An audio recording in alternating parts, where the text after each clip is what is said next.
Hello, नमस्कार। स्वागत है आप सभी का हमारे channel study with Biru Singh में। मैं लेकर आया हूँ संविधान के टॉप क्वेश्चंस। तो आइए देख लेंगे एक एक प्रश्न को विस्तृत व्याख्या के साथ। तो पहला क्वेश्चन आप सभी लोगों की स्क्रीन पर। पहला क्वेश्चन देख लेंगे दोस्तों, क्या कह रहा है। कह रहा है भारतीय संविधान का कौन सा वह अनुच्छेद है जो लोकसभा के अध्यक्ष और उपाध्यक्ष की नियुक्ति का जो प्रावधान है वो दिखाता है। ऐसा दोस्तों कौन सा अनुच्छेद है। क्या अनुच्छेद दोस्तों 181 है, या अनुच्छेद 93 है, या अनुच्छेद 178 है, या अनुच्छेद 80 है। बड़े ही इत्मीनान से आंसर देंगे दोस्तों, तो इसका सही विकल्प का चुनाव करें। अगर मैं बात करता हूँ लोकसभा अध्यक्ष की, तो मैं बात करता हूँ लोकसभा की। ये लोकसभा का आर्टिकल कितना होता है तो हम सरला से याद रख सकते हैं दोस्तों, है ना, सरला। अगर सरला सा से बनेगा दोस्तों 79, ये हो जाएगा संसद। अगर संसद का अनुच्छेद पूछा जाता है दोस्तों तो 79 होगा। अगर राज्यसभा का पूछा जाता है दोस्तों इसका होगा 80। अगर लोकसभा का पूछा जाता है तो 81। ये तीनों क्रम से हैं दोस्तों, एक ना एक एग्जाम में जरूर पूछा जाता है। अगर मैं बात करता हूँ संसद की तो अनुच्छेद हो जाएगा 79। अगर राज्यसभा की बात करता है तो 80 और लोकसभा की बात करता है तो 81। और लोकसभा क्या करता है दोस्तों, लोकसभा का जो अध्यक्ष होता है वो दोनों संयुक्त बैठक की अध्यक्षता करता है ना, लोकसभा की और राज्यसभा की। इस अध्यक्षता को बुलाता कौन है दोस्तों, लोकसभा और राज्यसभा की संयुक्त बैठक होती है। इसको राष्ट्रपति बुलाता है अनुच्छेद 108 के तहत। और लोकसभा से क्या क्वेश्चन बन सकता है दोस्तों, एक क्वेश्चन पूछा जाता है कि लोकसभा के पहले अध्यक्ष कौन थे, तो JB मावलंकर थे। अगर महिलाओं में पूछता है तो BS रमा देवी थी। इतने सारे लोकसभा से प्रश्न बनते हैं दोस्तों। अब मैं बात कर लेता हूँ अपना प्रश्न जो पूछा जा रहा था। लोकसभा के अध्यक्ष और उपाध्यक्ष की नियुक्ति का जो प्रावधान है दोस्तों वो है तुम्हारा 93।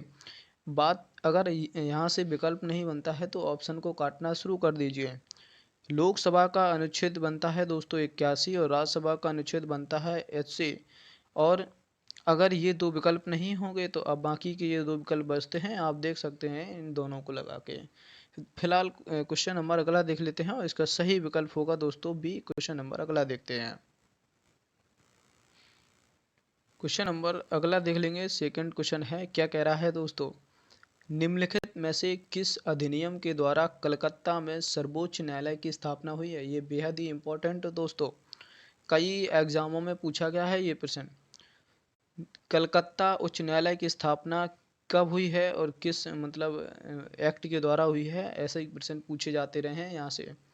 क्या रेगुलेटिंग एक्ट 1773 के तहत, या पिट्स इंडिया एक्ट 1784, या चार्टर्ड एक्ट 1813, या चार्टर्ड एक्ट 1833, किसके तहत दोस्तों कलकत्ता में सर्वोच्च न्यायालय की स्थापना हुई है। इसका सही विकल्प का चुनाव करें। तो जो भी साथी विकल्प ए लगा रहे हैं सही है, रेगुलेटिंग एक्ट 1773 के तहत इसकी स्थापना हुई है। क्वेश्चन नंबर दोस्तों अगला देखते हैं। क्वेश्चन नंबर थर्ड देख लेंगे दोस्तों। क्या कह रहा है कि भारतीय संविधान में निहित मौलिक अधिकारों की अवधारणा किस देश से ली गई है। यहाँ से दोस्तों हर एग्जाम में स्टार लगाएं। हर एग्जाम में 1 नंबर दोस्तों जरूर ट्रेंड करता है मौलिक अधिकार से। किसी का भी एग्जाम हो आपको यहाँ से 1 नंबर जरूर दिलवाएगा। मौलिक अधिकार की बात कर लेते हैं हम, ये कहाँ से लिए गए हैं, तो ये संयुक्त राज्य अमेरिका से लिए गए हैं। और इसका भाग भी पूछा जाता है दोस्तों। क्या पूछा जाए यहाँ से, इसका मौलिक अधिकार का अगर तुमसे भाग पूछा जाता है, फिलहाल इसका उत्तर अमेरिका होगा। अगर मैं यहाँ से भाग की बात करता हूँ तो भाग 3 में ये वर्णित हैं। और यहाँ से क्या प्रश्न बनता है, अगर अनुच्छेद की बात कर लेता है दोस्तों तो 12 से 35 अनुच्छेद हैं। और इसी भाग 3 को क्या कहा जाता है दोस्तों, शिक्षा का मैग्ना कार्टा कहा जाता है। शिक्षा का मैग्ना कहा जाता है इसको। मौलिक अधिकार से 3-4 प्रश्न बनते हैं दोस्तों। पहला ही प्रश्न बन गया है कि मौलिक अधिकार किस देश से लिए गए हैं, तो संयुक्त राज्य अमेरिका से लिए गए हैं। अगर ये पूछा जाता है कितने भाग में है, तो भाग 3 में है।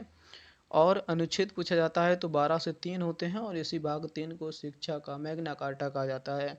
इतना पर्याप्त है दोस्तों। देख लेंगे नेक्स्ट क्वेश्चन। क्वेश्चन नंबर 4 देख लेंगे, क्या कह रहा है कि संविधान सभा के कानूनी सलाहकार कौन थे। जो संविधान सभा थी, है ना, उसके संवैधानिक सलाहकार कौन थे, ऐसा क्वेश्चन आप लोगों ने पढ़ा होगा। तो कानूनी और संवैधानिक एक ही होता है दोस्तों, घबराने की बात नहीं है।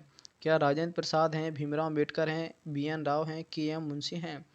संविधान सभा के संवैधानिक सलाहकार कौन है, ऐसा खूब पढ़ा है आप सभी लोगों ने, तो जो भी विकल्प सी लगा रहे हैं सही है, BN राव हो जाएंगे। ये राजेंद्र प्रसाद कौन थे दोस्तों, ये थे स्थायी अध्यक्ष। क्वेश्चन खूब पूछता है दोस्तों, स्थायी अध्यक्ष कौन है, तो राजेंद्र प्रसाद थे। ये 11 दिसंबर 1946 को होने वाली बैठक में स्थायी अध्यक्ष चुने गए थे।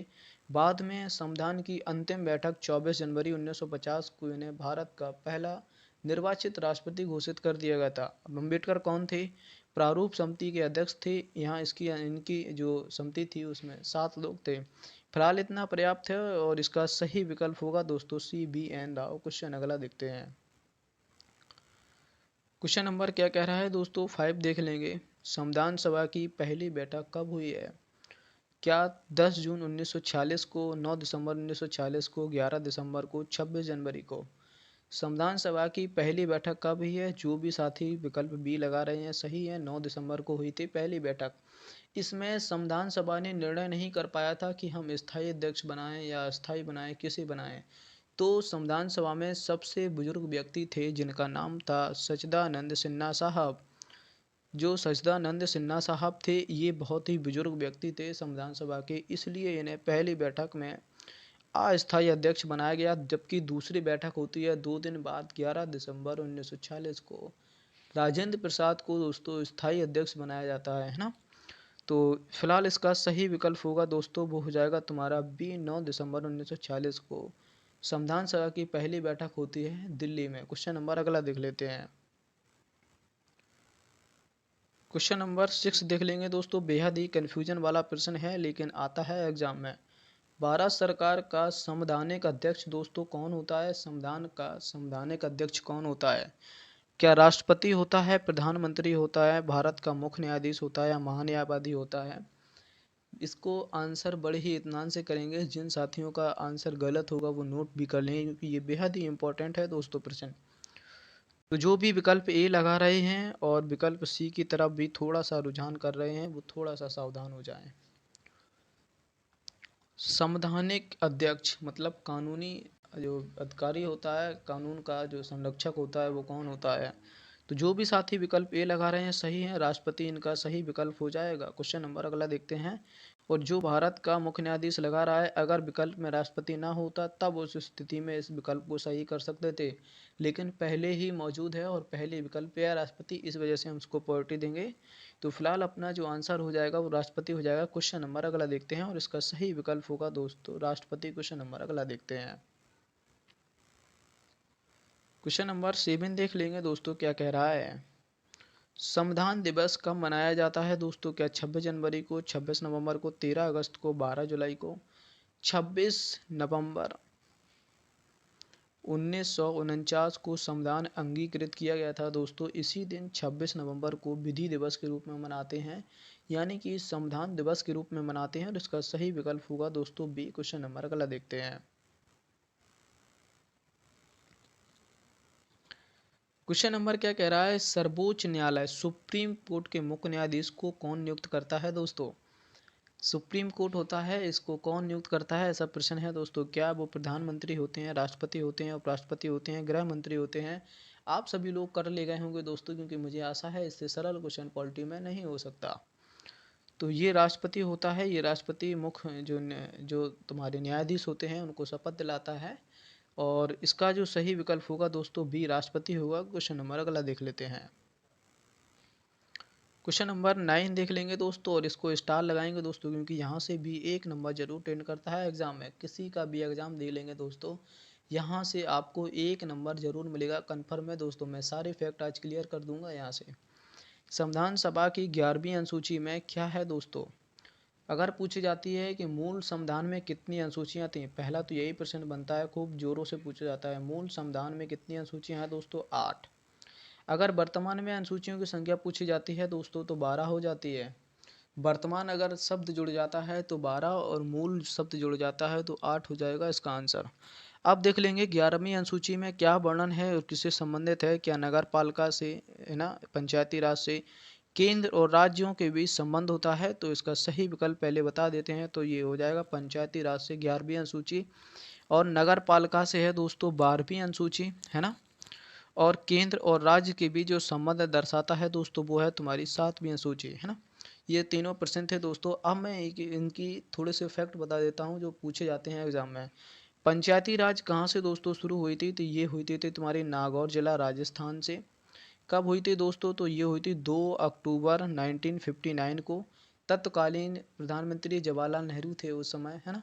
तो ये लागू हुआ था। नागौर जिला था, है ना। गांव की बात करते हैं तो बगदरी गांव था, है ना। तो अब बात कर लेते हैं यहाँ से, तो कितनी स्तरीय थी। पहले अशोक मेहता आते हैं, 2 स्तरीय प्रणाली दे देते हैं, लेकिन ये विफल हो जाती है। फिर आते हैं तुम्हारे कौन, तुम्हारे बलवंत राय मेहता, ये दे देते हैं त्रिस्तरीय, और जो कि वर्तमान में लागू है गांव से, मतलब ग्राम, ब्लॉक और जिला परिषद, है ना। और अशोक मेहता करते हैं ब्लॉक और जिला परिषद, जो कि ये अन्य राज्यों में लागू है, लेकिन फिलहाल अपने यहाँ ये लागू नहीं है। तो ये मान हो गई थी कि इनकी बलवंत राय मेहता समिति की। और क्वेश्चन बनता है पंचायती राज में कितने विषय हैं दोस्तों, यही एग्जाम में पूछा गया था। हाल ही का एग्जाम हुआ था, उसमें यही पूछा गया था, जो जूनियर सुपर टेट का, उसमें एग्जाम में पूछा गया था कि पंचायती दिवस के लिए कितने विषय थे, तो 29। और नगर पालिका के लिए भी बात कर लेते हैं, तो इसके लिए 18 विषयों का उल्लेख है, ये भी थोड़ा याद रखें। और क्वेश्चन क्या बनता है दोस्तों, पंचायती राज से बात कर लेते हैं, दिवस कब मनाया जाता है, तो 24 अप्रैल को पंचायती राज दिवस मनाया जाता है। इतना पर्याप्त है दोस्तों। फिलहाल देख लेंगे अपना क्वेश्चन, जिसका सही विकल्प होगा 11वीं अनुसूची का दोस्तों, पंचायती राज। क्वेश्चन नंबर अगला देख लेते हैं दोस्तों। मैं क्वेश्चन को बता के टिक भी कर सकता हूं दोस्तों, लेकिन हमें संतुष्टि नहीं मिलती है जब तक चारों विकल्पों का मैं पोस्टमार्टम ना कर दूं और बता ना दूं एक एक क्वेश्चन को कि ये विकल्प क्यों रखा गया है दोस्तों, है ना। ऐसे ही आप पढ़ा करें। तो फिलहाल क्वेश्चन नंबर 10 देख लेंगे दोस्तों, क्या कह रहा है। संविधान सभा के प्रारूप समिति का अध्यक्ष दोस्तों कौन होता है। मैंने अभी पिछले मतलब क्वेश्चन में बताया है कि प्रारूप समिति का अध्यक्ष कौन था दोस्तों, तो ये भीमराव अम्बेडकर थे। अगर इन्होंने उनसे पूछा, एक दूसरा क्वेश्चन बनता है इसमें कितने लोग थे, तो 7 लोग थे। इसका गठन कब हुआ था दोस्तों, तो 29 अगस्त 1947 को इसका गठन हुआ था। यहीं से 3 से 4 प्रश्न बन जाते हैं प्रारूप समिति से। तो इसका सही उत्तर होगा दोस्तों भीमराव अम्बेडकर प्रारूप समिति के अध्यक्ष थे, और ये 7 लोग थे इसमें, और 29 अगस्त 1947 को इसका गठन किया गया था। फिलहाल इतना पर्याप्त है। क्वेश्चन नंबर अगला देख लेते हैं। क्वेश्चन नंबर क्या कह रहा है दोस्तों, भारतीय जो राष्ट्रपति होता है सर्वोच्च न्यायालय से संविधान के किस अनुच्छेद के अंतर्गत परामर्श ले सकता है। राष्ट्रपति है, सर्वोच्च न्यायालय से किसी भी कानूनी मामले में फंस जाता है, उसे समझ में नहीं आता क्या करता है, तो वो अपने सुप्रीम कोर्ट से, सॉरी मतलब, है ना, मतलब सुप्रीम कोर्ट से, है ना, सर्वोच्च न्यायालय से मतलब मदद ले सकता है ना, कानूनी सलाहकार ले सकता है। लेकिन संविधान में ऐसा वर्णित नहीं है कि वो सर्वोच्च न्यायालय की बात को मानेगा ही मानेगा, लेकिन सलाह ले सकता है। हाँ, कि मुझे ऐसी समस्या आ रही है, तो वो सलाह दे देगा, लेकिन सलाह मानने के लिए बाध्य नहीं है राष्ट्रपति, है ना। ये भी याद रखें। क्या अनुच्छेद 123 में है, 312 में, 352 में, और 143 में, है ना। किस अनुच्छेद में ये कहा गया है कि राष्ट्रपति सर्वोच्च न्यायालय से, सुप्रीम कोर्ट से सलाह मांगेगा, लेकिन सलाह मानने के लिए बाध्य नहीं है, ऐसा किस अनुच्छेद में वर्णन है। तो इसका सही विकल्प होगा दोस्तों डी। अब जो 3 विकल्प बचते हैं इसमें क्या देख लेते हैं। 123 में कहा गया है दोस्तों राष्ट्रपति शासन। अगर राष्ट्रपति शासन लगता है तो किस अनुच्छेद के तहत, 123 के तहत। इसकी अवधि कितनी होती है दोस्तों, 6 सप्ताह होती है, और इसे संसद से जो अनुमोदन होता है वो करवाते रहते हैं, तो इसकी अवधि बढ़ती रहती है। अगर अनुमोदन नहीं होता है संसद से, तो इसकी अवधि 6 सप्ताह बाद समाप्त हो जाती है।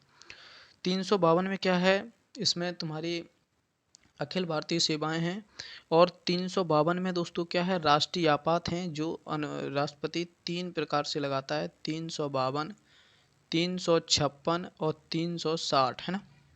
ये वित्तीय मतलब वित्तीय आपात हो नहीं सॉरी राष्ट्रीय आपात हो गया, और 352 तुम्हारा राष्ट्रपति शासन हो गया, और जो 360 होता है ये तुम्हारा वित्तीय आपात हो गया है ना। 352, 356 और 360 इतना पर्याप्त है दोस्तों। अगला क्वेश्चन देख लेंगे और इसका सही विकल्प होगा दोस्तों 143। क्वेश्चन नंबर अगला देख लेते हैं।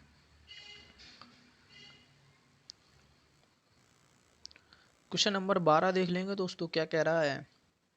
निम्नलिखित में से किसने संविधान की प्रस्तावना को राजनैतिक जन्म पत्री कहा है दोस्तों। क्या वो राजेंद्र प्रसाद थे, भीमराव अम्बेडकर थे, के.एम. मुंशी थे। इनमें से कोई नहीं। ये कोटेशन पूछी जाती है दोस्तों, स्टार लगाएं और ये इंपॉर्टेंट है। अगर मैं बात कर लेता हूँ संविधान की कुंजी किसे कहा जाता है ना, तो प्रस्तावना को कहा जाता है। अगर संविधान की आत्मा किस अनुच्छेद को कहा जाता है, तो 32 को कहा जाता है ना। ये भी दोनों चीज़ें अलग अलग हैं दोस्तों, एक कन्फ्यूजन नहीं होना चाहिए। प्रस्तावना अगर अनुच्छेद 32 होता है तो संविधान की आत्मा है ना, अनुच्छेद स्पेशल अनुच्छेद पूछता है। अगर वैसे बात करता है संविधान की आत्मा किसे कहा जाता है, तो बात कर लेंगे प्रस्तावना को। ये दोनों चीज़ें अलग अलग हैं। और तो अगर बात कर लेते हैं प्रस्तावना को राजनीतिक जन्मपत्री कहा है दोस्तों, के.एम. मुंशी ने कहा है। प्रस्तावना से एक क्वेश्चन जरूर टेंड करता है दोस्तों। क्या है वो क्वेश्चन। प्रस्तावना में मात्र एक बार संशोधन हुआ है, कई बार तो एक यही क्वेश्चन पूछा जाता रहा। प्रस्तावना में कितनी बार संशोधन हुआ है, ऑप्शन तो रहते हैं 1, 2, 5, 6 ऐसे करके है ना। तो प्रस्तावना में मात्र एक बार संशोधन हुआ। कब हुआ दोस्तों। 42वां संविधान संशोधन 1976 में हुआ। क्यों हुआ था। इसमें 3 शब्द जोड़े गए थे दोस्तों। कौन कौन। समाजवाद, पंथ निरपेक्ष और अखंडता।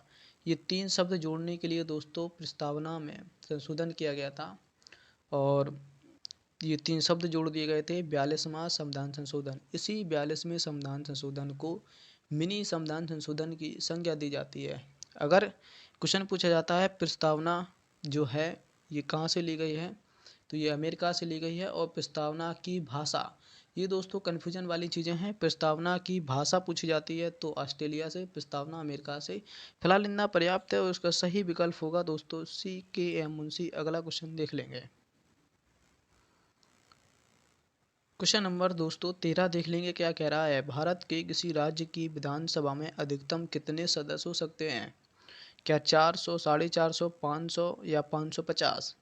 विधानसभा की बात कर रहा है दोस्तों। विधानसभा में कितने सदस्य होते हैं दोस्तों, जो भी विकल्प लगा रहे हैं 500।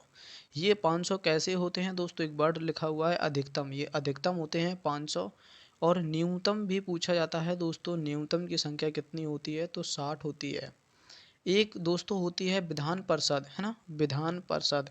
यहाँ भी लगे हाथ निपटा देते हैं। विधान परिषद, विधान परिषद में क्या है दोस्तों, अधिकतम संख्या पूछी जाती है तो लोकसभा का 1/3 सॉरी विधानसभा का 1/3 सदस्य ये अधिकतम होते हैं।